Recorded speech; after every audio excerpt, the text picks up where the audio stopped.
Hello, this is Steve Haberman. I'm a writer, producer, and film historian, and I'm doing the commentary for The Night Walker, one of William Castle's characteristically creepy but implausible black and white horror films made in the wake of his hits House on Haunted Hill, The Tingler, 13 Ghosts, Homicidal, and Straitjacket.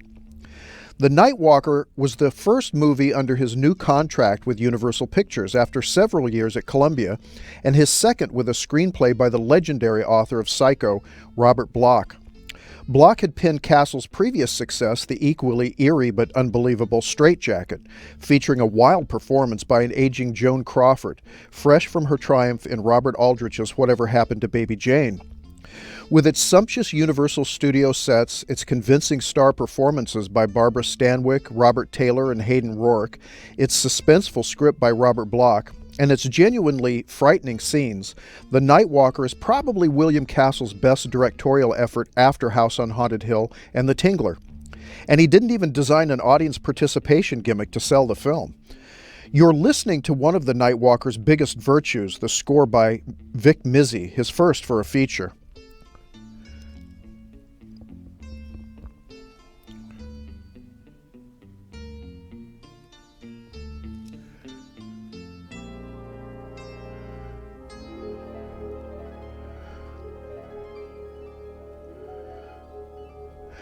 The Night Walker begins extremely well with this visually impressive dream montage backed by Mizzy's atmospheric score and with the great Paul Frees intoning Robert Bloch's portentous narration.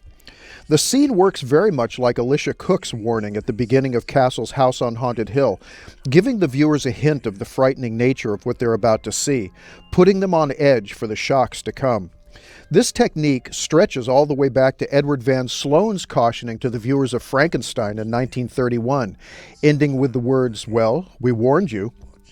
Voice artist Paul Frees was born Solomon Hirsch Frees on June 22, 1920, and died on November 2, 1986.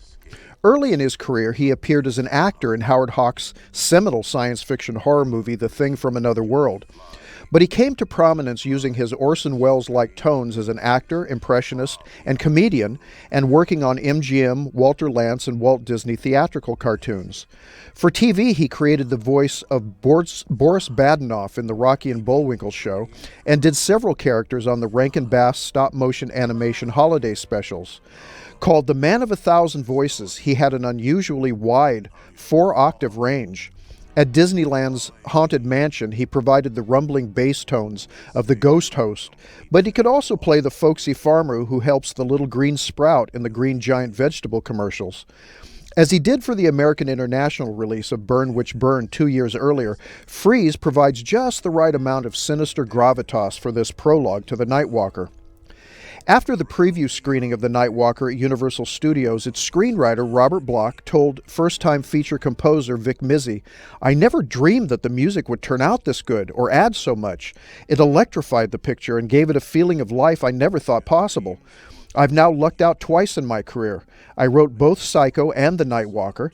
Both films had great scores, the first by Bernard Herrmann and the second by you."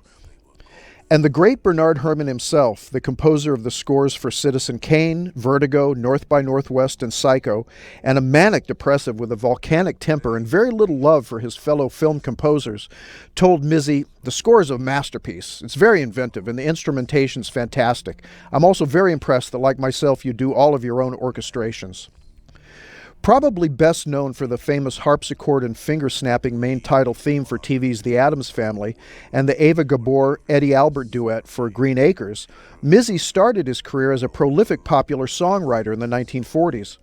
In the 1950s and early 60s, he became known in the industry as an imaginative composer for network television shows. Of course, what he really wanted to do was write scores for feature movies. One Sunday in 1964, while swimming in the pool at the Beverly Hills Hotel, Mizzy drifted past Stanley Shapiro, the Oscar-winning writer-producer responsible for 3 of Doris Day's biggest hits at Universal. Shapiro already loved Mizzy's work on The Addams Family and knew he wanted to progress to movies. The producer kindly set a meeting for Mizzy and Joseph Gershenson, the head of Universal's music division. Gershenson said, "I know your work and would like you to score a picture for me here at Universal." Unknown to Mizzy, Gershenson had already recommended him to William Castle, who was busy filming The Nightwalker on the Universal lot. When I was brought on board, The Nightwalker was almost completed, with only about a week of filming to go, Mizzy remembered. Castle asked me to sing him a tune I'd written, so I let loose with a high falsetto sound.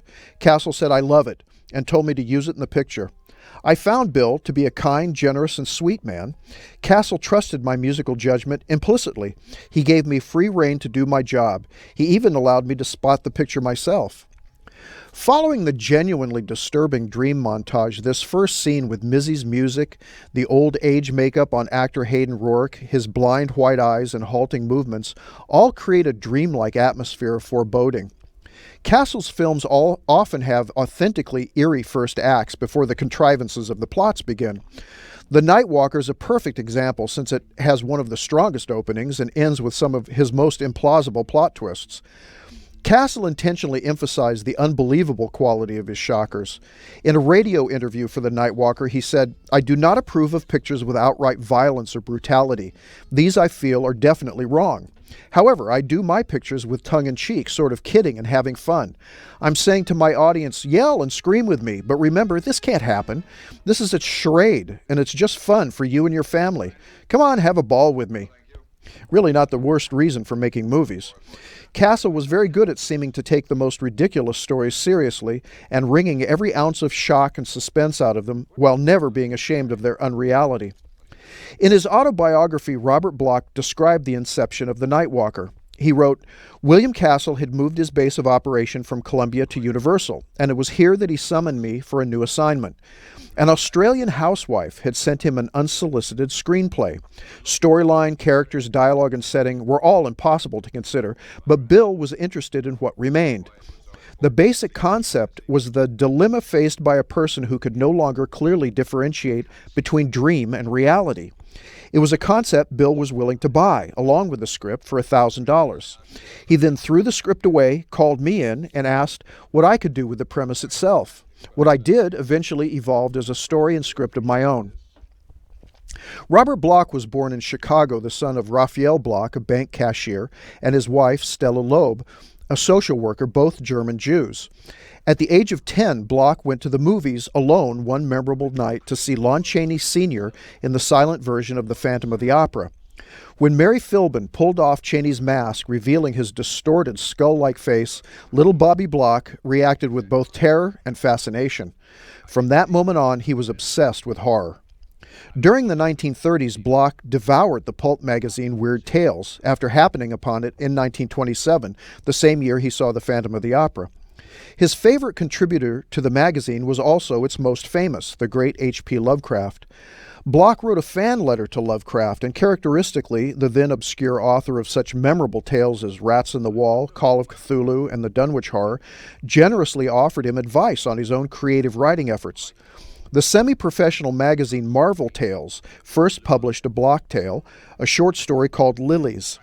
Bloch also corresponded with writers August Derleth, Clark Ashton Smith, and other friends of Lovecraft. After that, Weird Tales published two of Bloch's stories, written when he was only 17, The Feast in the Abbey and The Secret in the Tomb. Not surprisingly, Lovecraft's unique style strongly influenced Bloch's early efforts.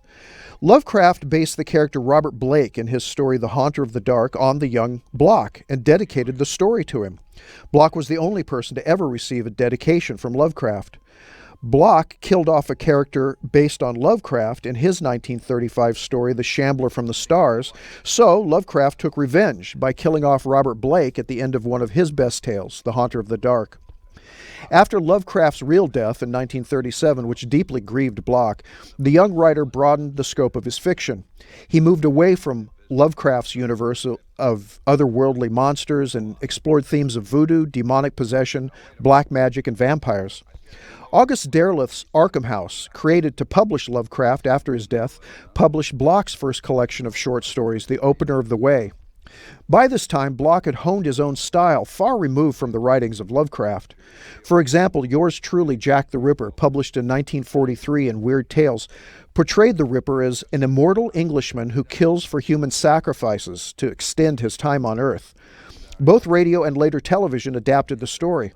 After its success, Bloch followed it with tales about other legendary historic characters, such as the Man in the Iron Mask, the Marquis de Sade, and Lizzie Borden. Bloch wrote The Scarf in 1947, his first novel. It tells the story of a writer who uses real women as inspiration for his characters, then murders them when his story is complete. He strangles each of them with the maroon scarf he has had since he was a child. The story begins in Minneapolis and proceeds along his murder trail to Hollywood, where the hit novel is going to be turned into a movie. In 1959, Bloch won the Hugo Award for Best Short Story and also published his most famous work, the novel Psycho. Bloch had written 2 earlier short stories involving split personalities, The Real Bad Friend and Lucy Comes to Stay, but neither reached the heights of terror and pathos like Psycho. Bloch loosely based Norman Bates, the main character in Psycho, on the real-life serial killer Ed Gein. But Bloch insisted that he only recreated the situation of a mass murderer living undetected in a small American town, and not the specific character of Gein. Bloch wrote, "Thus, the real-life murderer was not the role model for my character Norman Bates. Ed Gein didn't own or operate a motel. Ed Gein didn't kill anyone in the shower. Ed Gein wasn't into taxidermy. Ed Gein didn't stuff his mother, keep her body in the house, dress in a drag outfit, or adopt an alternative personality. These were the functions and characteristics of Norman Bates, and Norman Bates didn't exist until I made him up. Out of my own imagination, I add, which is probably the reason so few offered to take showers with me." Psycho is the finest example of Bloch's use of modern urban horror, relying on abnormal psychology rather than the supernatural. By the mid-1940s, I'd pretty well mined the vein of ordinary supernatural themes until it had become varicose, Bloch explained. I realized, as a result of what went on during World War II and of reading the more widely disseminated works in psychology, that the real horror is not in the shadows, but in that twisted little world inside our own skulls. Following his move to Hollywood after Psycho, Bloch wrote for the finest suspense and horror television shows, including 10 episodes of Thriller, several based on his own stories, and 10 episodes of Alfred Hitchcock Presents. In 1962, Bloch penned the story and teleplay The Sorcerer's Apprentice for Alfred Hitchcock Presents. The NBC television network and sponsor Revlon deemed its ending too gruesome and refused to broadcast it. Bloch's further TV writing in this period included 7 episodes of the Alfred Hitchcock Hour and 3 scripts for the original series of Star Trek. His TV work did not slow Bloch's output of literary fiction. Stephen King has written that what Bloch did with such novels as The Deadbeat, The Scarf, Firebug, Psycho, and The Couch was to rediscover the suspense novel and reinvent the anti-hero as first discovered by James Cain. Bloch wrote screenplays for Blake Edwards' suspense feature The Couch, for a movie remake of The Cabinet of Caligari, and for the 2 films produced and directed by William Castle, Strait Jacket and The Night Walker. After his scripts for Castle, Robert Bloch began to work for Milton Subotsky and Max Rosenberg, 2 Americans who had created the English production company Amicus as a competitor to the legendary British horror producers Hammer Films. After the 1965 movie The Skull, which was based on a Bloch story but scripted by Subotsky, Bloch penned 5 movies for Amicus Productions: The Psychopath, The Deadly Bees, Torture Garden, The House That Dripped Blood, and Asylum. The last 3 were anthology films consisting of dramatizations of Bloch short stories. During the 1970s, Bloch wrote 2 TV movies for director Curtis Harrington, The Cat Creature and The Dead Don't Die. Bloch died of cancer in 1994 at the age of 77 in Los Angeles, leaving behind 60 years of novels, short stories, radio and television episodes, and movies. In his autobiography, Bloch described William Castle. Bill Castle was a gray-haired, heavy-set man of nervous temperament, much given to growling and floor pacing. My first impression was of a polar bear who smoked cigars. But he was a longtime veteran in the industry with a record dating back to the 30s. Bill made personal appearances with his films and personal contacts with exhibitors and had achieved a reputation as a sort of minor league Alfred Hitchcock. William Castle lived for film, television, and theater. He was born on April 24, 1914 in New York City as William Schloss, Jr. Schloss, of course, is German for castle, so it was easy for William to choose an English name when the time came. His mother, Sadie Snellenberg, died when he was 9, and his father died when he was 11. William then lived with his older sister. 2 years later, when he was 13, he saw Bela Lugosi on stage in the original production of Dracula. Castle later wrote that it was at this point I knew what I wanted to do with my life. I wanted to scare the pants off audiences. Castle became obsessed with the play, seeing it over and over. He finally met Lugosi and impressed him so much that the actor recommended him to be assistant stage manager for the road company tour. 15-year-old William dropped out of high school and went on tour with Bela Lugosi. He continued working on Broadway, building sets, and even acting on occasion. I heard you walking just now. You're wearing heels. And I could hear the rustling sound of your suit. The beige one, isn't it? You're very observant, Howard. It's only because I love you, darling. I'm interested in everything you do. Everyone you see. Howard, it's late. I want to go back to bed. Of course, my dear. You might as well. Since I seem to have spoiled your plans for the evening. I don't have any plans. But he did, didn't he? Oh, Howard, we both need our rest. Rest? How long do you think it's been since I've had any rest? Knowing that the two of you are meeting behind my back. I don't know what you're talking about. Oh, yes, you do. Who is he? Tell me the truth. There is a man, isn't there? Isn't there? Yes, I do have a lover. He comes to me every night. He holds me in his arms. He's young, handsome, and tender. He's everything I've always wanted, everything you're not. Who is he? Tell me his name. I wish to God I could, but he has no name. He's only a dream. You're lying. Only to myself, only when I'm asleep. I'm trying to pretend that I lead a normal life with someone who loves me, don't you understand? I know why my dreams seem real. Because when I'm awake, my life with you is like a nightmare. The truth. Tell me the truth. All right, here's the truth. My lover is only a dream, but he's still more of a man than you. Barbara Stanwyck and Hayden Rorke are so good in this scene that it makes you almost forget the contrivances of the plot, shall we say. Irene.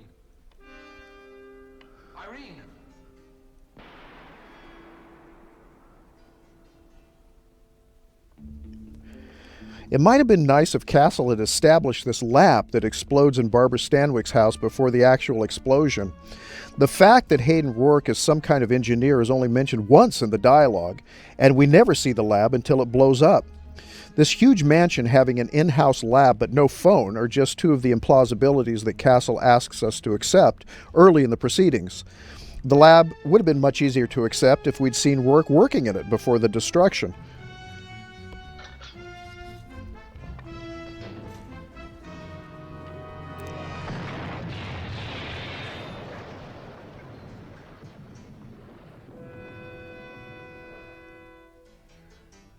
William Castle first met Orson Welles years before working with him on Lady from Shanghai. He secured Welles' phone number in 1940 and persuaded him to lease him the Stony Creek Theater in Connecticut while Welles was in Hollywood making Citizen Kane. This was the occasion for Castle's first and one of his most outrageous publicity stunts. Without a play in mind, he hired renowned German actress Ellen Schwanecke. While searching for a property, Castle learned that theater guild regulations would only allow German-born actors to appear in plays first performed in Germany. Castle invented a title, Das ist nicht für Kinder, and claimed that he'd hired Schwanecke to star in it. At this point, the Nazi government invited Schwanecke to perform in Munich. Castle, a Jew, insisted to the press that he angrily sent a telegram to the Nazis, refusing the German government's request. He called his star the girl who said no to Hitler. Castle himself wrote a play in 48 hours and then secretly vandalized his own theater, painting swastikas on the walls. Castle then informed the press that his play and star had infuriated the Nazis. He implied that it was practically a patriotic duty to attend his theatrical effort. Castle's play was a huge success. Harry Cohen hired Castle to work at Columbia. Cohen famously hated everyone, but he enjoyed the outgoing, enthusiastic Castle. Eventually, Cohen allowed Castle to direct, and his first film was prophetically titled The Chance of a Lifetime. Castle's best-reviewed noir was a dark mystery for the King brothers and Monogram called When Strangers Marry, starring Kim Hunter, Dean Jagger, and Robert Mitchum, and shot in 7 days for $50,000. Castle said, "I wanted the film to express the melancholia of being troubled and alone in a strange city. Using dull, flat, gray light throughout, I managed to make the film stark and unrelenting, projecting the story as an actuality rather than something being enacted for the camera or an audience. The terror was accentuated by the use of irritation sounds and quick cuts of grotesque and surprising images." In his newspaper column, Orson Welles' Almanac, Welles wrote, "Go immediately to the Strand Theater in Brooklyn and see a B- picture called When Strangers Marry. It's A+ entertainment, but because it's a quickie without any names on it, When Strangers Marry hasn't had much of a play. Making allowances for its bargain price budget, I think you'll agree with me that it's one of the most gripping and effective pictures of the year. It isn't as slick as Double Indemnity or as glossy as Laura, but it's better acted and better directed by William Castle than either." How would you like to get a review like that from Orson Welles?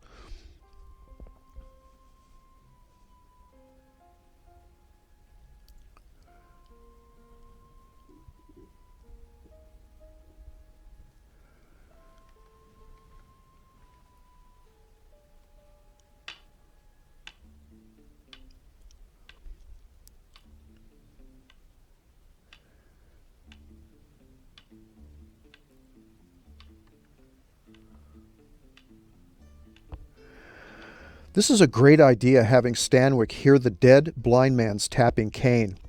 William Castle predicts the suspense strategy in Wes Craven's Nightmare on Elm Street here, and not allowing the audience to know whether they're watching a dream or reality until the dream becomes a life-threatening nightmare. And the monster in Castle's dreams, a horribly burned man, also predicts Craven's Freddy Krueger 20 years later.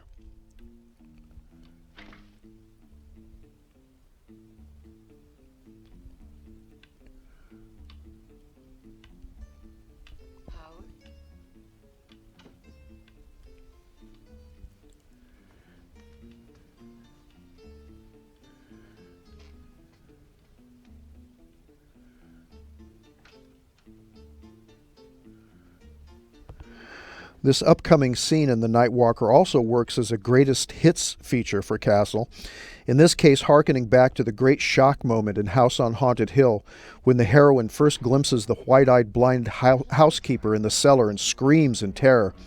The open pit in The Night Walker that Stanwyck backs toward makes this scene even more suspenseful and frightening than its prototype. It also reminds viewers of the open vat of acid that Carol Omart backs into in House on Haunted Hill.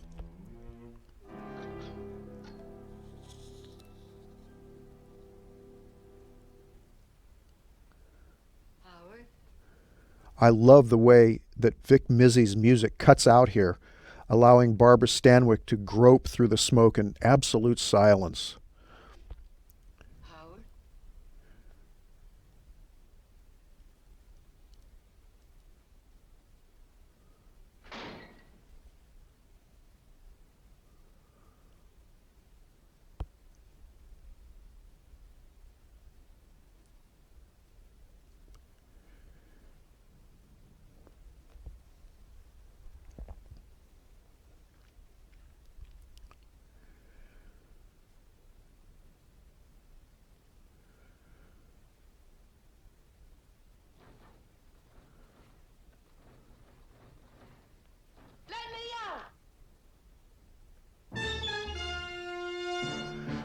That's pretty shocking. Almost as scary as the reveal of the blind housekeeper in the basement in House on Haunted Hill.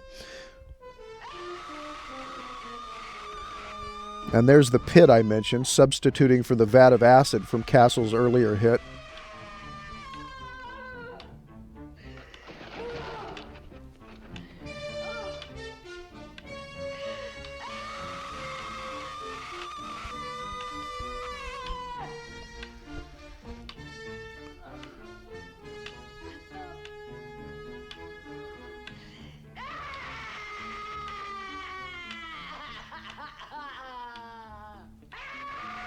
Barbara Stanwyck is almost as good a screamer as Fay Wray in King Kong.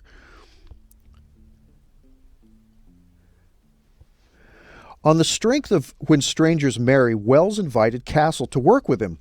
Castle had read a pulp novel by Sherwood King called If I Should Die Before I Wake about a femme fatale who enlists a sailor to help her murder her crippled attorney husband. When Columbia rejected the story for Castle's next Whistler film, he sent it to Wells. Orson Welles loved the idea as a starring vehicle for himself and his wife Rita Hayworth. He adapted the story into a screenplay, talked Harry Cohen into making it at Columbia on a generous $2.3 million budget, and hired Castle as associate producer. The resulting film, Lady from Shanghai, spiraled way over its budget while shooting in Acapulco and on Errol Flynn's yacht.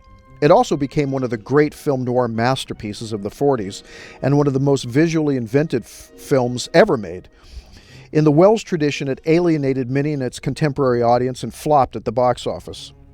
Castle continued to direct low-budget programmers in every genre for 15 years until he took a chance on independently produced horror with Macabre, after seeing lines around the block for H.G. Clouseau's French shocker Diabolique.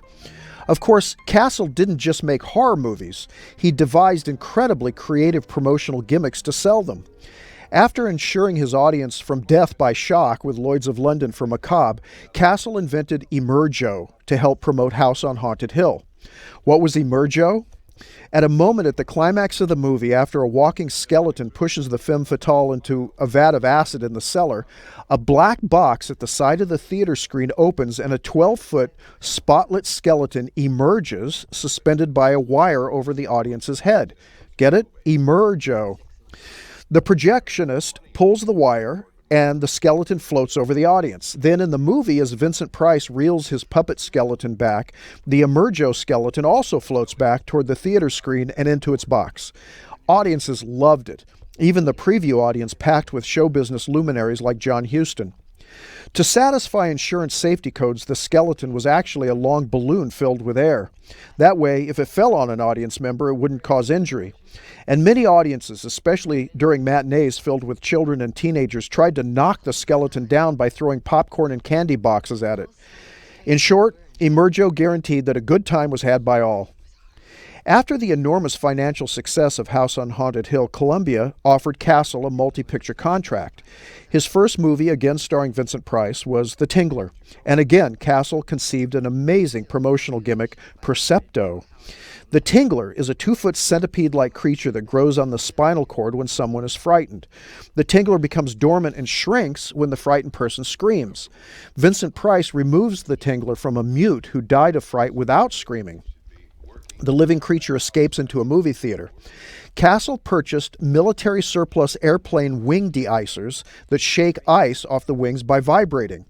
Castle's crew installed the small motors on the undersides of certain seats in the theaters showing the Tingler. As Vincent Price warned the audience to scream for your lives, from the screen, the projectionist activated the motors, which buzzed the asses of several people watching the movie. Percepto! Again, audience reaction was immediate and vocal. Perhaps Castle's most brilliant gimmick was Illusiono for his next film, 13 Ghosts. Audience members received cardboard ghost viewers. When a ghost appeared in the movie, a person could see it by looking through the red cellophane panel of the ghost viewer. If the person was too frightened, they could remove the ghost from the scene by looking through the blue cellophane panel. The ghost viewer was heavily promoted on television, radio, and theater trailers. Castle aimed the movie primarily for children, and many kids frightened themselves before even seeing it by trying to imagine ghosts so scary they would have to remove them from the scene with their ghost viewer. For his 1961 paraphrase of Hitchcock's Psycho called Homicidal, Castle invented the fright break. As the heroine approaches a house with a lunatic killer inside, Castle cut to a timer that counts out 45 seconds. Nervous patrons too scared to stay could leave the theater and get a full refund. Unfortunately, in the early screenings, some viewers saw the movie twice, leaving during the second screening to get their money back. Castle put a stop to that by having tickets printed in different colors for each showing. Still, a few theater goers still wanted their money back at the fright break, so Castle conceived of Coward's Corner. Writer, director, and Castle fanatic John Waters described it this way: Coward's Corner, a yellow cardboard booth manned by a bewildered employee in the lobby. When the fright break was announced and you found that you couldn't take it anymore, you had to leave your seat and in front of the entire audience follow yellow footsteps up the aisle bathed in yellow light. Before you reached Coward's Corner, you crossed yellow lines with a stenciled message, "Cowards, keep walking." You passed a nurse who would offer a blood pressure test. All the while a recording was blaring. "Watch the chicken, watch him shiver in Coward's Corner." As the audience howled, you had to go through one final indignity. At Coward's Corner, you were forced to sign a yellow card stating, "I'm a bona fide coward." The same year, Castle directed another horror film, Mr. Sardonicus, with another promotional gimmick, the punishment pole. Cardboard glow-in-the-dark thumbs were given to each audience member so they could hold it up or down to decide whether Mr. Sardonicus should live or die at the end. In the drive-in version, audience members flashed their car headlights to vote. And who counted the votes, you might ask? William Castle himself pretended to count them from the screen. Knowing that every audience would prefer to see the evil Mr. Sardonicus punished for his crimes, Castle filmed only one ending. Castle didn't make another horror film until 1964 with Straight Jacket starring Joan Crawford and written by the author of Psycho, Robert Bloch. Columbia felt that promotional gimmicks might be unseemly for a Joan Crawford movie, so Castle sent the star on a promotional tour to theaters showing the film. Unable to control himself, he also had cardboard bloody axes distributed to the audience. For his next movie, the one you're watching, The Night Walker, Castle decided to forego gimmicks. He felt the movie itself and the publicity of co-starring Barbara Stanwyck and Robert Taylor years after their divorce would draw audiences to the theater.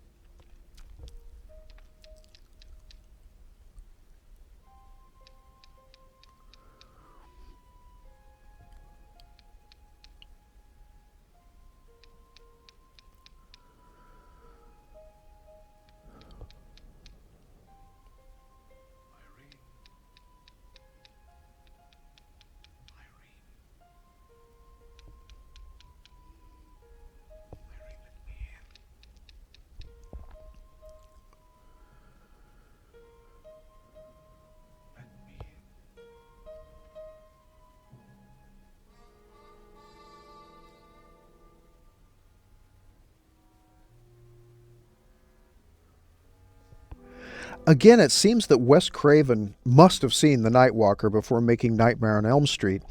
This is one of the only movies before Craven's film that causes the audience to wonder whether they are in a dream or reality, and to dread the experience of the dream. Hitchcock has said that his own movies are really film nightmares. When challenged that his films take place in a recognizably real world, Hitchcock replied that nightmares do look and feel like the real world until something suddenly threatening happens, and then they become surreal. Dreams have no names. Dreams? It's happening, isn't it?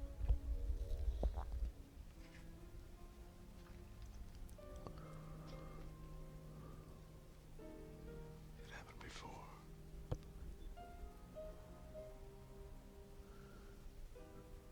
This is what you remember, isn't it? Well, I'm holding you now. Close in my arms.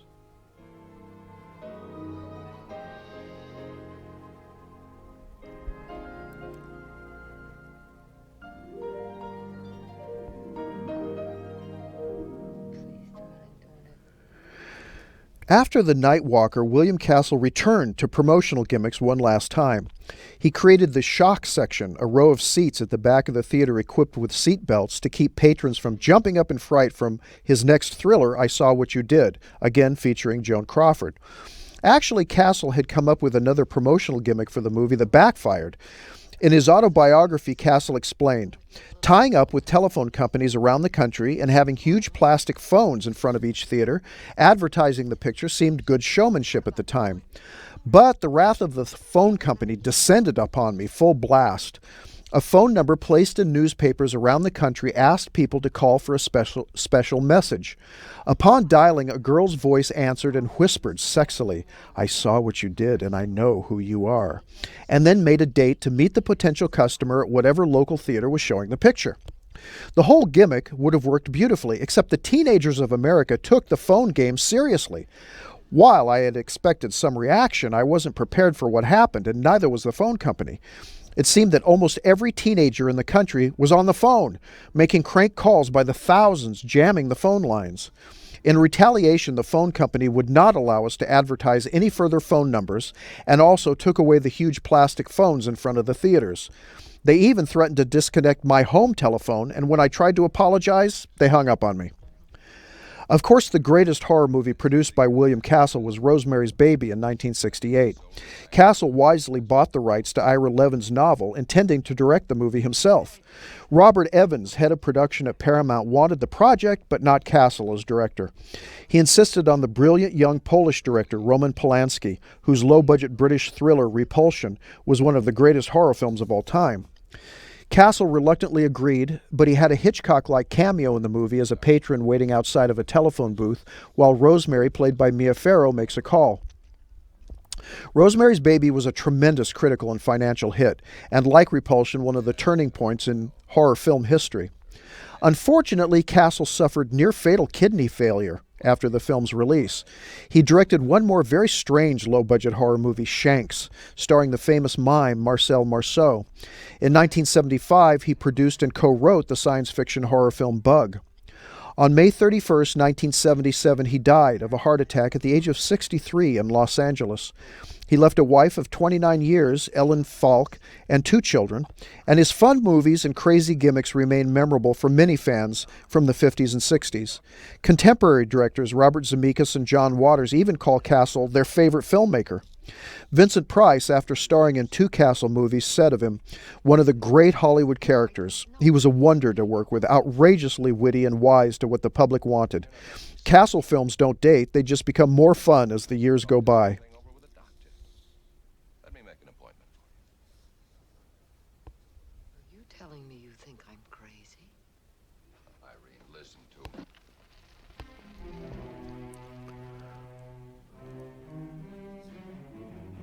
What is it? Fire. Why are you afraid of fire? I don't know. Is it because of Howard? Irene, tell me the truth. Did you kill your husband?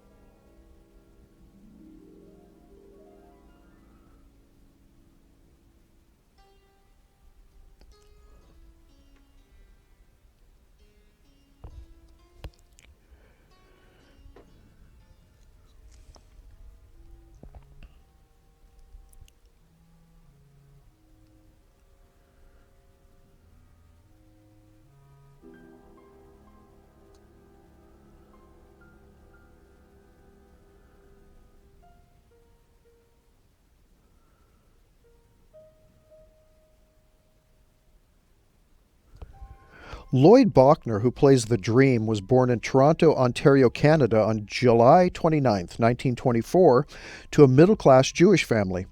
At the age of 11, Bochner began his acting career on Ontario radio programs. He went on to garner 2 Liberty Awards, the highest acting honor in Canada, for his work in Canadian film and theatre. In 1951, he moved to New York City and appeared in early television series such as One Man's Family and Kraft Television Theatre. He joined the Stratford Festival of Canada in its first season in 1953 and spent 6 years there playing Horatio in Hamlet, Orsino in Twelfth Night, and Duke Vincenzo in Measure for Measure, opposite James Mason. In 1960, ABC cast him in the starring role of the series Hong Kong with co-star Rod Taylor. Faced against NBC's highly rated Wagon Train, Hong Kong ended after the 26th episode. Bochner appeared in one of his most famous roles, that of a cryptographer attempting to decipher an alien text in the classic 1962 Twilight Zone episode To Serve Man, a part he himself spoofed years later in the comedy The Naked Gun 2.5, The Smell of Fear. From 1963 to 1964, Bochner was a member of the repertory cast of NBC's The Richard Boone Show. Bochner gave a memorably menacing and silky performance as the gangster Carter up against Lee Marvin in John Boorman's seminal 1960s neo-noir feature, Point Blank. Bochner achieved TV stardom as the scheming Cecil Colby on Dynasty, in part due to his notorious death scene. His character suffered a heart attack while having sex with Alexis Carrington, played by Joan Collins, and later died in his hospital bed seconds after marrying her, just like real life. A few years later, Bochner planned to star as C.C. Capwell on the daytime drama Santa Barbara, but his real-life heart attack caused his departure from the series. Bochner was married to Ruth Rohr Bochner, a concert pianist, until his death of cancer on October 29, 2005, at the age of 81 at home in Santa Monica, California. By the way, the exterior of this building is the courtyard of the philosophy department at USC. I like the way Castle shoots their walk down this corridor from Irene Trent's moving point of view, replicating the first-person feeling of a dream. That shadow at the end of the corridor is created by a flag in front of the light called a cucaloris. Don't ask me why. You've been here before, many times.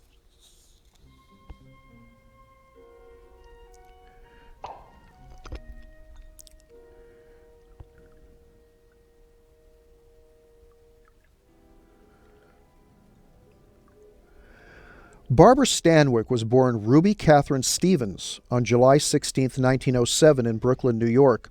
When Ruby was 4, her mother died of complications from a miscarriage after a drunken stranger accidentally knocked her off a moving streetcar. 2 weeks after the funeral, her father joined a work crew digging the Panama Canal and was never seen again. Their elder sister Mildred, who was 19 years older than Ruby, raised Ruby and her brother Byron. Mildred placed Ruby and Byron in a series of foster homes, as many as 4 in a year, after she got a job as a showgirl. Little Ruby often ran away from her foster homes. Ruby toured with Mildred during the summers of 1916 and 1917 and practiced her sister's routines backstage. Ruby dreamed of being Pearl White, the endangered heroine of the silent serials. She determined to become a performer like White and escape from the grinding poverty of her childhood, like White escaped from every cliff-hanging danger at the beginning of her chapter plays. Ruby never attended high school, but industriously worked menial jobs to help support herself. Her sister Mildred discouraged her dreams of breaking into show business, but Ruby could not be swayed. Fortunately, her sister eventually gave up. Finally, Ruby got work as a dancer in the 1922 and 1923 seasons of the Ziegfeld Follies, performing at the New Amsterdam Theater. "I just wanted to survive and eat and have a nice coat," Stanwyck said. For the next several years, she worked as a chorus girl, performing from midnight to 7 a.m. at nightclubs. She also occasionally served as a dance instructor at a speakeasy for gays and lesbians. While casting his play The Noose, impresario Willard Mack got the idea that the part of the chorus girl should be played by a real one. After her successful audition, he gave the part to Ruby. At first, the play was not a success. Mack decided to expand Ruby's part to include more pathos. The Noose reopened on October 20th, 1926, and became one of the most successful plays of the season, running on Broadway for 9 months and 197 performances. Ruby changed her name to Barbara Stanwyck by combining the first name of her character Barbara Frietchie and the last name of another actress in the play, Jane Stanwyck. Very quickly, Stanwyck became a Broadway star when she was cast in her first leading role in Burlesque in 1927. She received rave reviews, and it was a huge hit. Around this time, Stanwyck was given a screen test for the upcoming 1927 silent film Broadway Nights. She lost the lead because she couldn't cry in the screen test, but was given a minor part as a fan dancer. This was Stanwyck's first film appearance. Oscar Levant introduced Stanwyck to her future husband, actor Frank Fay, while she appeared in Burlesque. Stanwyck and Fay were married on August 26, 1928, and soon moved to Hollywood. You and I can do anything we like. Those people. Well, every wedding must have witnesses, darling. You see, I even have your wedding ring.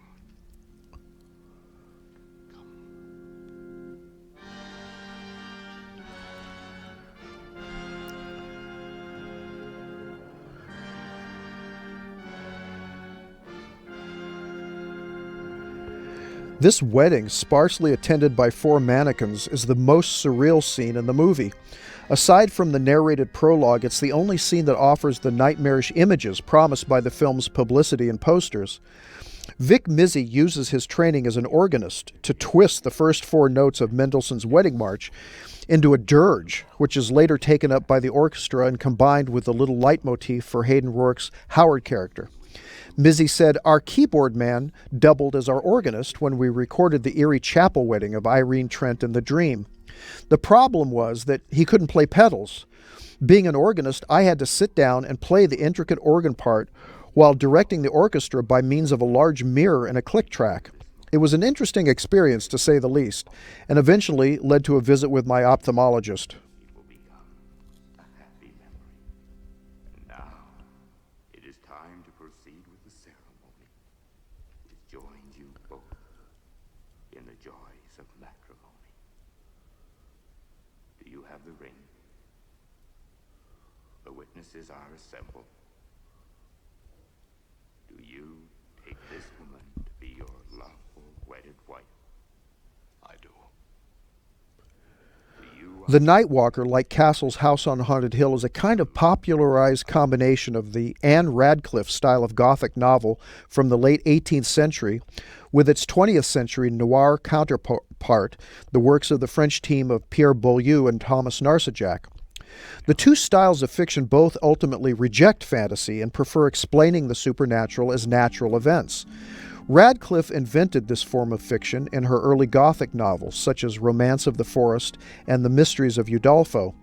No matter what type of uncanny event her heroine encounters, it's explained in some natural way. Sometimes the explanations are more unbelievable than the supernatural itself.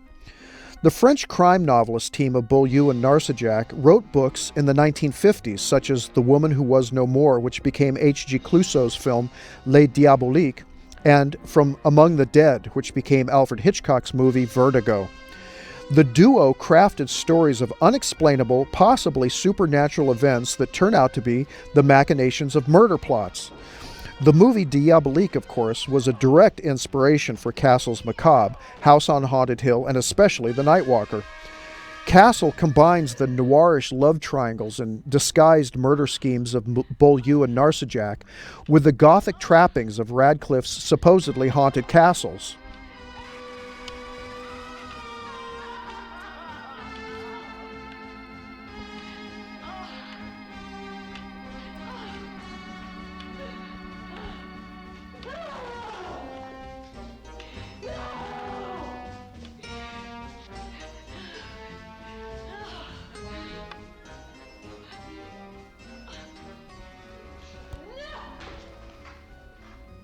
They're all waiting, darling. We're getting married. You and I can do anything we like. You see, darling, I even brought your wedding ring.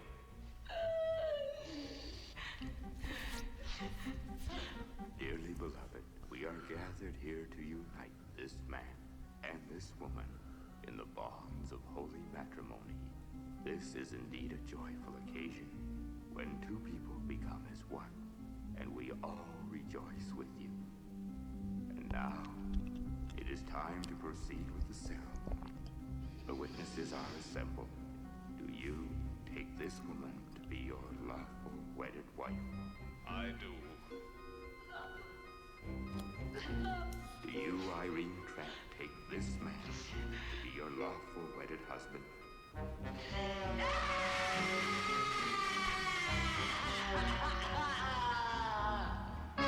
Castle loved to superimpose disembodied faces over a scene, as he did at the beginning of House on Haunted Hill with Alicia Cook and Vincent Price, and at the beginning of The Tingler, in which he superimposed various screaming faces. Here he adds a literal twist by spinning the faces dizzily to signal the end of Irene's dream.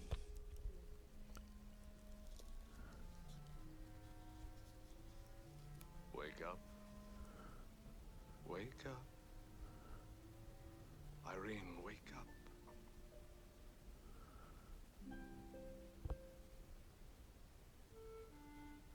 Better hurry, it's past 9. When I'm with you, time stands still. Hurry, darling, this is our night. This is our night. This is our night. This is our night. I can't wake up. I can't wake up! I can't wake up. That's undoubtedly the most frightening line in this movie.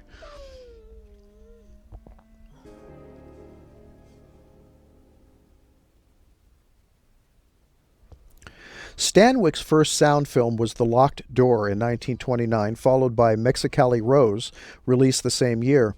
Both movies bombed.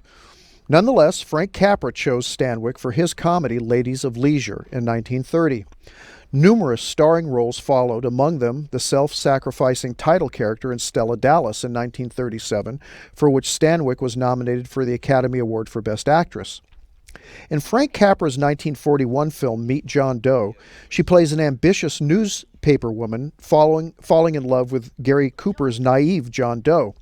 The same year, in two of her best and funniest performances, she plays the con artist who falls for her intended victim played by Henry Fonda in Preston Sturgis's The Lady Eve, and also a nightclub performer who teaches a professor played by Gary Cooper the beauties of slang in Howard Hawks' Ball of Fire. Probably her most famous role is as the femme fatale who talks a smitten insurance salesman played by Fred McMurray into killing her husband in Billy Wilder's seminal film noir Double Indemnity in 1944. In 1948, Stanwyck played the doomed wife in another famous noir, Sorry, Wrong Number, based on the radio drama by Lucille Fletcher. By 1944, Stanwyck had become the highest-paid woman in the United States.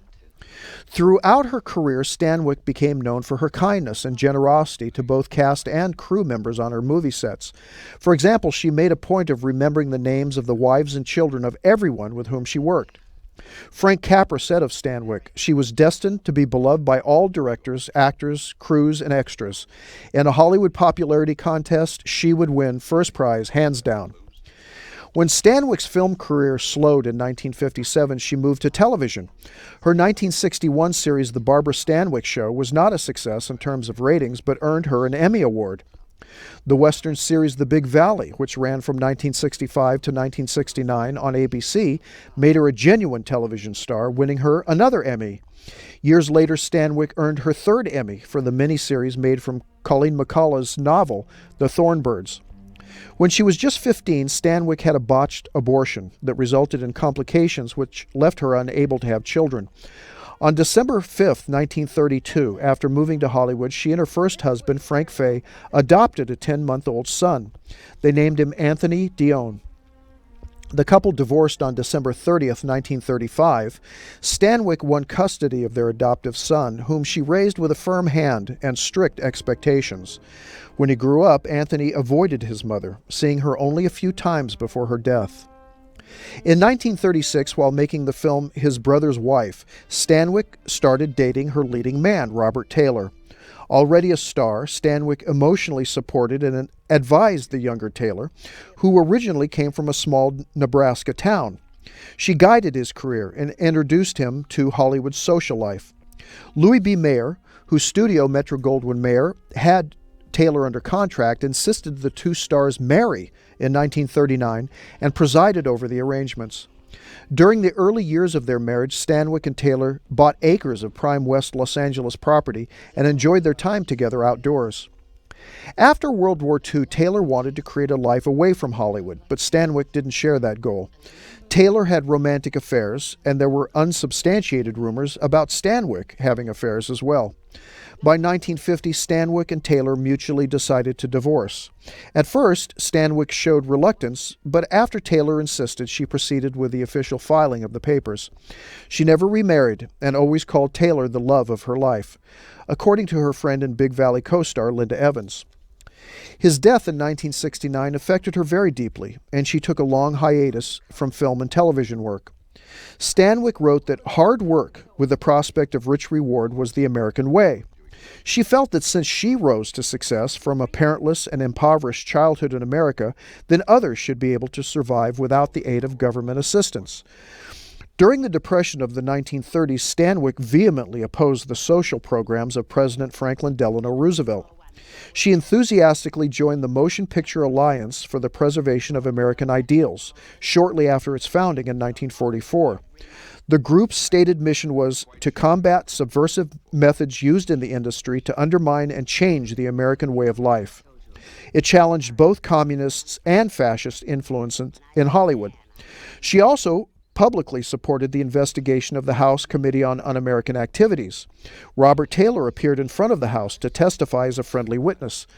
A lifelong conservative Republican, Stanwyck joined with her contemporaries, Walt Disney, Randolph Scott, William Holden, Ginger Rogers, Jimmy Stewart, Gary Cooper, Bing Crosby, Shirley Temple, Bob Hope, Frank Capra, her Double Indemnity co-star Fred McMurray, and of course, John Wayne. In 1982, while filming The Thornbirds, Stanwyck's exposure to special effects smoke on the set may have caused her to contract bronchitis. Her lifelong cigarette habit probably exacerbated her condition. She smoked from the age of 9 until 4 years before her death. Barbara Stanwyck died on January 20th, 1990, age 82, of congestive heart failure at St. John's Health Center in Santa Monica, California. Stanwyck's very believable performance in The Nightwalker certainly helps in accepting some of the script's more implausible moments. About her part, she said, "My role as Irene Trent is a highly emotional one. I prefer to do these types of roles as opposed to a straight role at any time. I think roles such as an alcoholic or dope fiend have ever so much more emotional value for the performer as well as the audience." Playing the manager here is a character actress, Marjorie Bennett. She was born on January 15th, 1896 in York, Australia, and was known for roles in Mary Poppins, 101 Dalmatians, and Whatever Happened to Baby Jane. She died on June 14th, 1982 in Hollywood. There just has to be an answer to all this. What answer? Well, you say you went to a chapel after you left here last night. Do you remember where it was? After I drank the champagne, I felt dazed as though I had been drugged. I somehow have the feeling that it wasn't very far from here. Do you remember going in a car? Suppose we just drive around slowly. Try and find a nightmare in the daytime. Born Spangler Arlington Brew on August 5th, 1911 in Philly, Nebraska, Robert Taylor was the only child of a farmer turned doctor. When Taylor was 6, the Brews moved to Beatrice, Nebraska, where they remained for 16 years. As a teenager, Taylor enjoyed track and playing the cello in his high school orchestra. After high school, he enrolled at Doane College in Crete, Nebraska, where he took cello lessons from Professor Herbert E. Gray. Taylor greatly admired the professor, and when Gray accepted a new position at Pomona College in Los Angeles, Taylor moved to California and enrolled there. He acted in the school's theater group, and an MGM talent scout spotted him in 1932 in the college production of Journey's End. He signed a 7-year contract with Metro-Goldwyn-Mayer with a starting salary of $35 a week, which rose to $2,500 by 1936. The studio gave him the name Robert Taylor and first cast him in the 1934 comedy Handy Andy, starring Will Rogers. He became a leading man in an MGM short subject called Buried Loot. Irene Dunne requested him to play her love interest in Magnificent Obsession, and the studio followed this by casting him in the lead in George Cukor's production of Camille, opposite Greta Garbo. MGM dubbed him the man with the perfect profile in the late 1930s, but Taylor broke away from the pretty boy image and took on darker roles beginning in 1941. That year, he played the historic outlaw Billy Bonney in Billy the Kid. In 1942, he played a ruthless gangster in the film noir Johnny Eager opposite Lana Turner. After convincingly essaying the role of a tough sergeant in Bataan in 1943, Taylor did his bit in World War II by instructing pilots for the U.S. Naval Air Corps. In 1950, he starred in MGM's mammoth Roman epic Quo Vadis opposite Deborah Kerr. The expensive production made an enormous profit, grossing $11 million in its first run. The following year, he starred opposite Elizabeth Taylor in MGM's Sir Walter Scott classic Ivanhoe, followed by 1953's Arthurian epic Knights of the Round Table. Taylor preferred westerns, and he starred in a comedy western, Many Rivers to Cross, in 1955 opposite Eleanor Parker. In 1958, he co-starred with Richard Widmark in the darker John Sturges western, The Law and Jake Wade. The same year, like many stars, he left his studio, MGM, and formed his own production company, Robert Taylor Productions. The following year, he starred in the ABC hit television series, The Detectives, starring Robert Taylor. By the way, starring Robert Taylor was part of the show's title. The series ended in 1962, and Taylor continued to appear in films and television. In 1965, after filming Johnny Tiger in Florida, Taylor became the narrator for the popular television series Death Valley Days, replacing fellow conservative Ronald Reagan, who wanted to pursue a career in politics. Taylor stayed with the series until his death in 1969. In 1952, after his divorce from Barbara Stanwyck, Taylor met German actress Ursula Thies and married her in Jackson Hole, Wyoming on May 23, 1954. They had 2 children together, son Terrence and daughter Tessa. Taylor became stepfather to Thies's 2 children from her previous marriage, Manuela and Michael. In 1964, Michael spent a year in a reformatory for attempting to poison his real-life father with insecticide. In April 1969, he was released from a mental hospital. 1 month later, Michael died in a West Los Angeles motel room from a drug overdose. In February 1944, Taylor became a founding member of the Motion Picture Alliance for the Preservation of American Ideals. In October 1947, the House Committee on Un-American Activities called Taylor to testify regarding communism in Hollywood. Taylor regarded the hearings as a circus and refused to appear unless he was subpoenaed. On October 22, 1947, in his testimony concerning the Screen Actors Guild, Taylor stated, "It seems to me that at meetings, especially meetings of the general membership of the Guild, there was always a certain group of actors and actresses whose every action would indicate to me that if they are not communists, they're working awfully hard to be communists." The FBI already had files on 2 actors, Karen Morley and Howard Da Silva, and Taylor mentioned both as troublemakers at SAG meetings. Taylor alleged that Da Silva always had something to say at the wrong time. Eventually, Broadway and New York radio blacklisted Da Silva, while Morley never worked again. Taylor announced that he refused to work with anyone even suspected of being a communist. "I'm afraid it would have to be him or me, because life is too short to be around people who annoy me as much as these fellow travelers and communists do." Taylor accused screenwriter Lester Cole of being reputedly a communist, while adding, "I would not know personally." Both communist Hungary and Czechoslovakia banned Taylor's films, and communists in France called for a boycott of them. Taylor smoked 3 packs of cigarettes a day since he was a boy. In October 1968, surgeons removed a portion of Taylor's right lung and discovered that he had lung cancer. He did quit smoking shortly before undergoing surgery. In the final months of his life, he was hospitalized 7 times because of infections and complications due to the cancer. He died of lung cancer on June 8, 1969 at St. John's Health Center in Santa Monica, California. Longtime friend Ronald Reagan, who was then the governor of California, eulogized Taylor at his funeral at Forest Lawn Memorial Park Cemetery in Glendale. Barbara Stanwyck attended, along with many other celebrity mourners.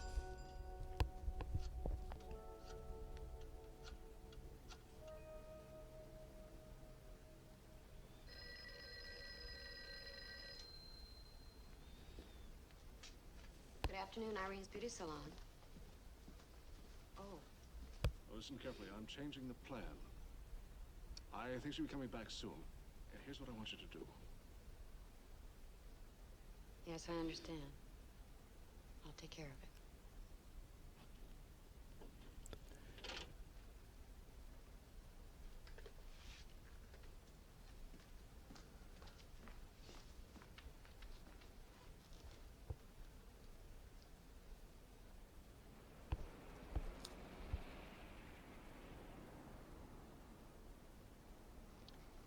If you hadn't believed me, I think I would have gone out that moment. Don't you worry, I'm sure we're on the right track.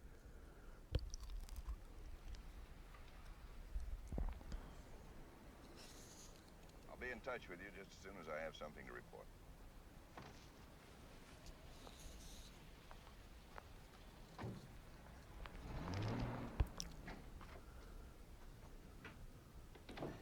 Good afternoon, Mrs. Dredd. Will you excuse me for a minute, dear? Take your time. Maybe I can find some new wrinkles. Hi, everything all right? How about you? Fine. I wanted to tell you there was a phone call for you while you were gone. Oh, who was it? Some man. Didn't he leave his name? No, just a message. Maybe I heard it wrong. Didn't make any sense to me. What was it? He said to wish you pleasant dreams.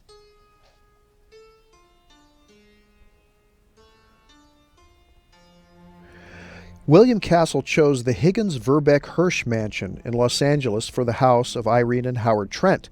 Chicago grain merchant Hiram Higgins decided to make his home in Los Angeles in the city's new elite district. His 9-bedroom Queen Anne-style mansion was originally built in 1902 on Wilshire Boulevard at Rampart Street, location of the Wilshire Royale apartments today. Higgins died in it in 1909. In 1924, the home's new owner cut the house into 3 sections, lifted the sections onto trucks, and transported them to the house's current location in Windsor Square. The owner held a party in one of the moving sections, attended by the mayor of Los Angeles. By the 1960s, the neglected home had fallen into disrepair. During that time, it was used as a retirement home for nuns, a mission, an office, and a rooming house for aspiring actors. In 1986, Perry and Peggy Hirsch rescued the property. They spent years and thousands of dollars restoring the house to its former glory. In 1988, the estate was designated as a Los Angeles Cultural Historic Monument. Besides The Nightwalker, the mansion has also starred in several movies and television episodes. Some later titles include the rat-infested horror films Willard and Ben in the 1970s, the Halloween episode of Beverly Hills 90210, and the 1991 movie version of The Addams Family.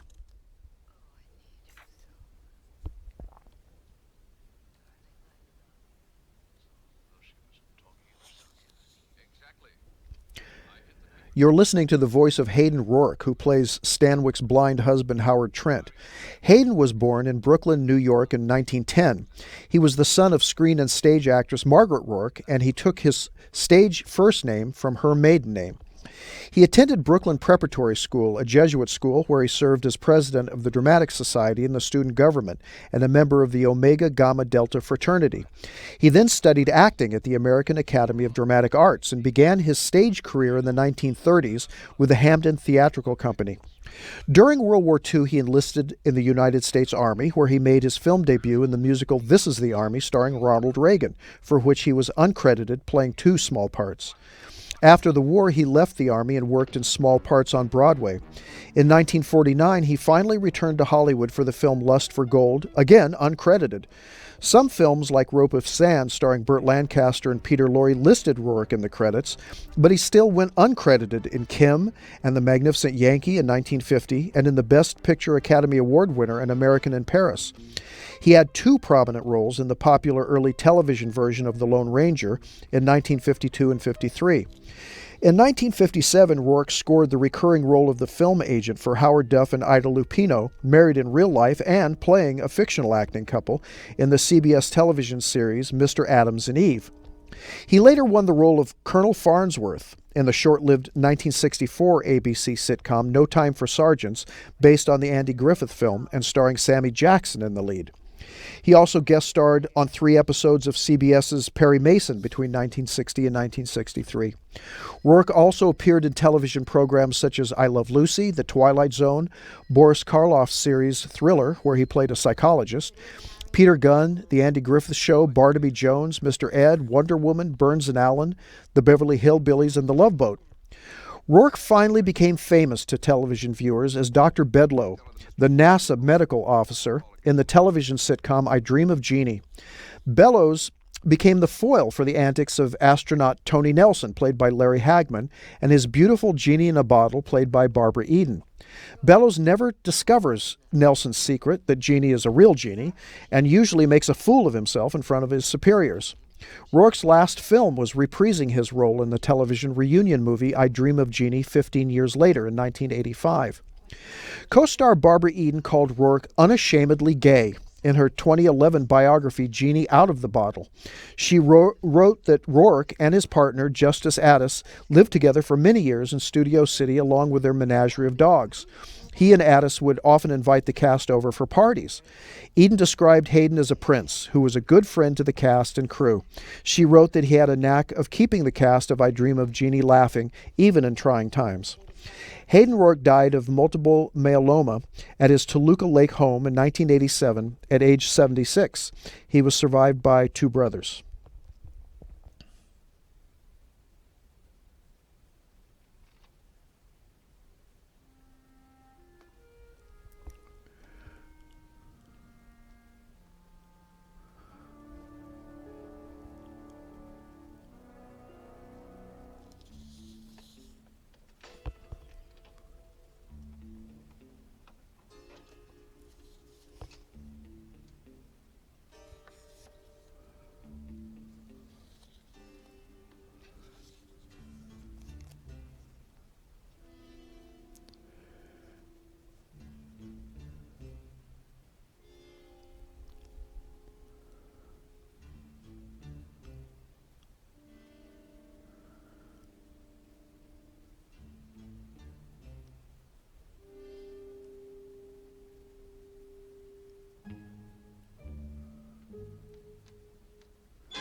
Castle certainly gets full value from these creepy mannequins.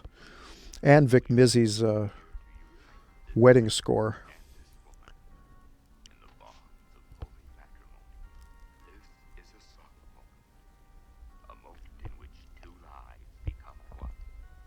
We have gathered here to celebrate one highest. This is indeed a joyous occasion. When two become one. We all Why Lloyd Bochner throws these mannequins down a hole into a room that's presumably right under this room escapes me. I don't understand how this is hiding them, if that's his intention.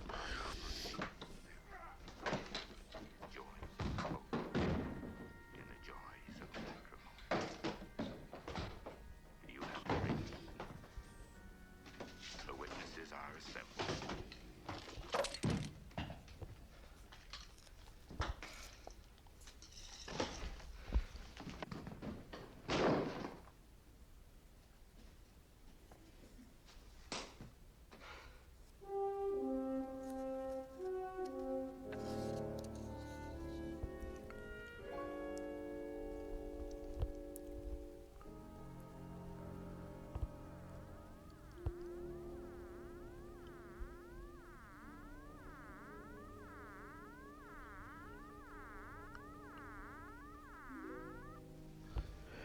Playing Irene's duplicitous employee Joyce Holliday is Judith Meredith, more often billed as Judi Meredith. Actually, she was born Judith Claire Boutine on October 13th, 1936, to Herbert Boutine and Janice M. Starr in Portland, Oregon. She graduated from St. Mary's Academy in Portland. Meredith was a figure skater who became a professional star performer with the Ice Follies. She broke her back in an accident, but returned to skating until she broke her kneecap and was advised by doctors to stop. Meredith was performing in stock until she was spotted by George Burns at the Pasadena Playhouse, who cast her in several small roles on the George Burns and Gracie Allen show beginning in 1955. Through mid-1957, she appeared in small roles on a number of TV shows, including Burns and Allen, billed under her real name of Judi Boutine. Eventually, she assumed the name Judi Meredith and was cast by Burns in the supporting role of Bonnie Sue McAfee on the Burns and Allen show, becoming a recurring character in 1957 and 58. After Gracie Allen died, Meredith appeared in another recurring role as herself on the follow-up series, The George Burns Show. In 1958, Meredith debuted in movies in Wild Heritage. In the 1959-1960 television season, Meredith played Monique Devereaux, a young French woman in the CBS Western series Hôtel du Paris. Throughout the 1960s and through the early 70s, Meredith worked steadily, mostly as a guest performer in several American TV series, including Bonanza, 87th Precinct, Wagon Train, Gunsmoke, Laramie, Half Gun Will Travel, Death Valley Days, Mannix, and Hawaii Five-0. Her last screen credit was a guest appearance on a 1973 episode of Toma. After that, she retired from acting. In 1962, Meredith married director Gary Nelson, with whom she had 2 sons. She died in Las Vegas, Nevada, age 77, from undisclosed causes and was survived by her husband and 2 sons. Do you want me to stay here with you? Would you? Would you please? Just until Barry calls. Of course. But you must try to get some rest. I'll be right here. All right. All right.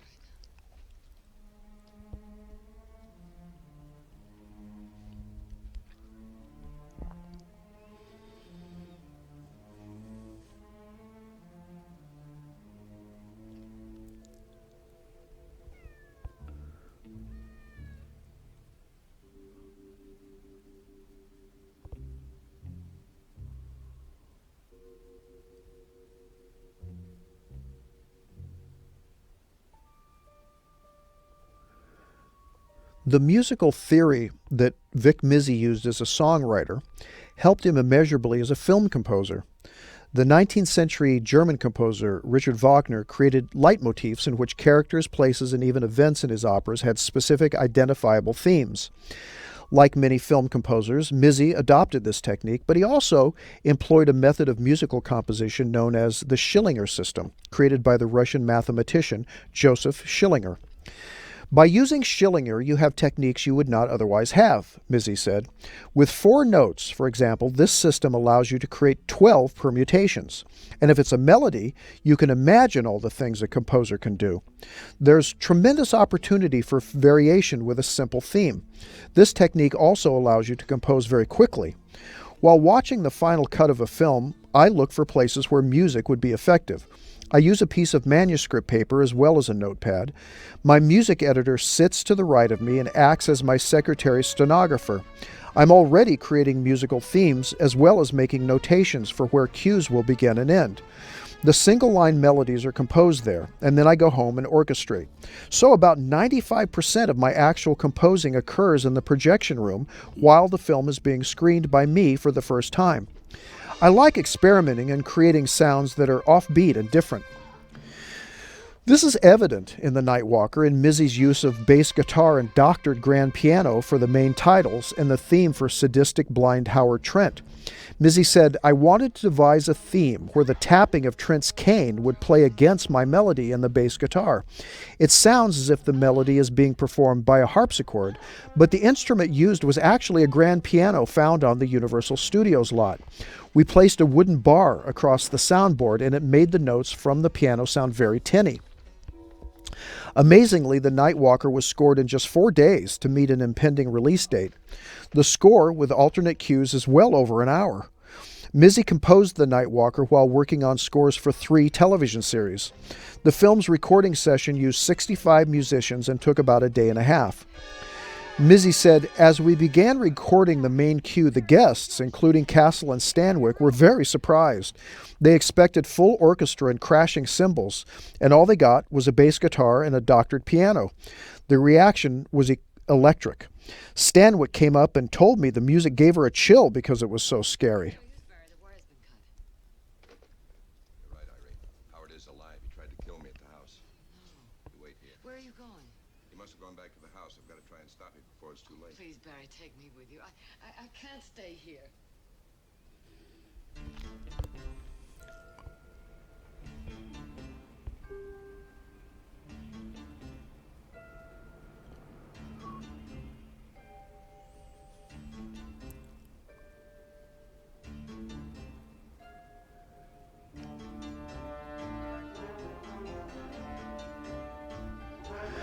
Despite all the talent in front and behind the camera and its Universal Studios sheen, The Night Walker turned from a dream project to a nightmare at the box office. Castle's first Universal horror failed to repeat the financial success of his less prestigious Columbia Pictures. In his autobiography, Step Right Up, I'm Going to Scare the Pants Off America, the director dismisses the release in one bitter comment that reveals his depression at the surprise failure, stating simply that the picture played to almost empty theaters.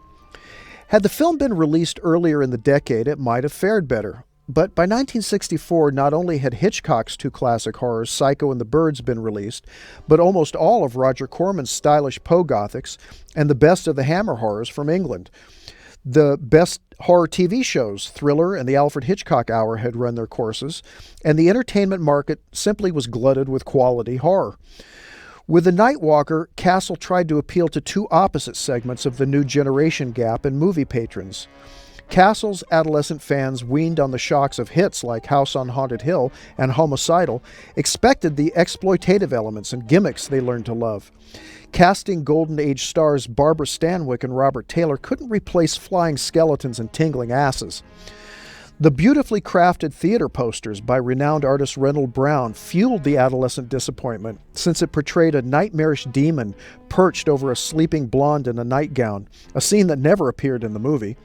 When Brown painted Vincent Price and a living skeleton for House on Haunted Hill, or a screaming girl buried alive for House of Usher, or a man strapped under a giant swinging blade for Pit and the Pendulum, those movies delivered their promised images to the young audience. Castle's teenage fans turned on him for The Night Walker, spreading negative word of mouth, and passed on paying to see his middle-aged nightmares. The studio's ads and publicity that asked in bold print, "Does sex dominate your dreams? Will it drive you to dream of things you're ashamed to admit?" undoubtedly compelled many 60s parents to keep their kids from seeing it. Castle probably expected that co-starring Barbara Stanwyck and Robert Taylor would prompt the parents to accompany their children to the theater, but that didn't work either. Apparently, the older, more conservative audience preferred seeing the two stars in their youth in romances and comedies on television, instead of seeing them in middle age in a shrieking screamfest at the local theater. Of course, with the exceptions of House on Haunted Hill and Homicidal, critics rarely viewed Castle's movies with favor. They seem to take special delight in dismissing The Nightwalker, perhaps because of the obvious number of talented veterans involved in its making. For example, film reviewer Bosley Crowther wrote in the January 21, 1965 New York Times, "Miss Stanwyck, silver-haired and seasoned, does lend an air of dignity to the otherwise unbelievable woman in this totally unbelievable tale. And Mr. Taylor, lean and wrinkled, does at first make the lawyer seem something more than the spurious character he finally turns out to be." Actually, The Nightwalker works as a movie very much as William Castle intended it to. As he said, he made his horror films to frighten audiences who came to have fun, never intending to offend or seriously disturb them. He expected his fans to put aside logic so they could achieve the goal they shared with Castle, to be entertained by their own fear, as they would on a roller coaster or a spook house at the carnival. Of course, Alfred Hitchcock sought to achieve the same partnership with his audiences, even if his subject matter and techniques were more sophisticated than those of Castle. Seen in Castle's terms, The Nightwalker is probably his most successful achievement since House on Haunted Hill and Homicidal. Yes, you and your silly dream of a young lover. We made a deal to use that dream, to get rid of you.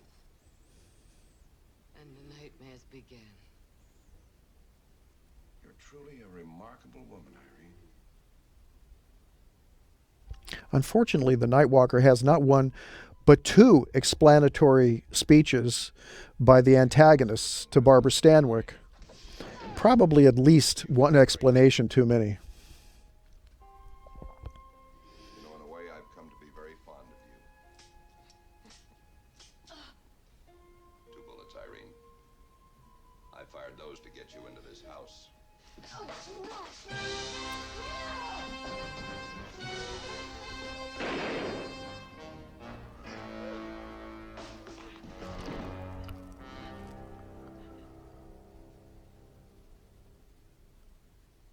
You're George Fuller. He killed her. He killed Joyce. You knew Joyce?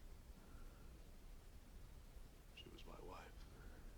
And now we have to sit through a second explanatory scene. Barry had it all well planned. I saw him rig the real explosion that killed Howard, and the fake one that frightened you. I think he had it all worked out. This switch controls the electric current. That's why the clocks went off and on. And this controlled the explosion.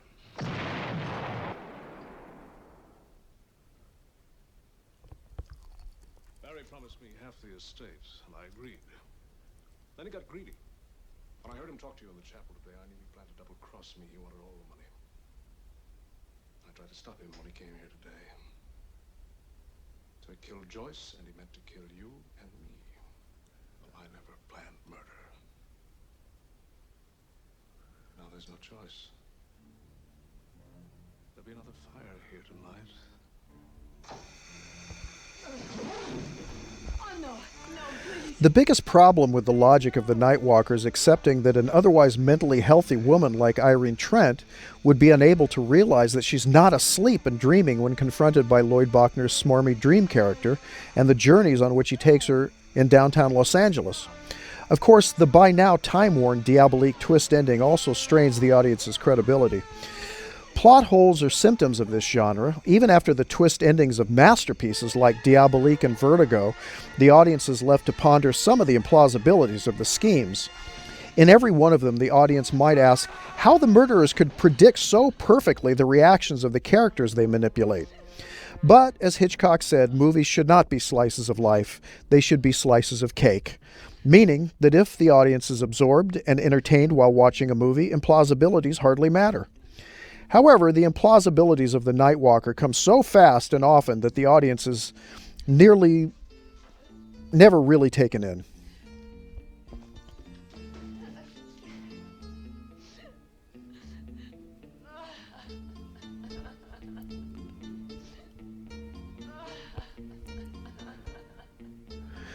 This is Steve Haberman joining Robert Bloch and William Castle in wishing you pleasant dreams and profitable nightmares.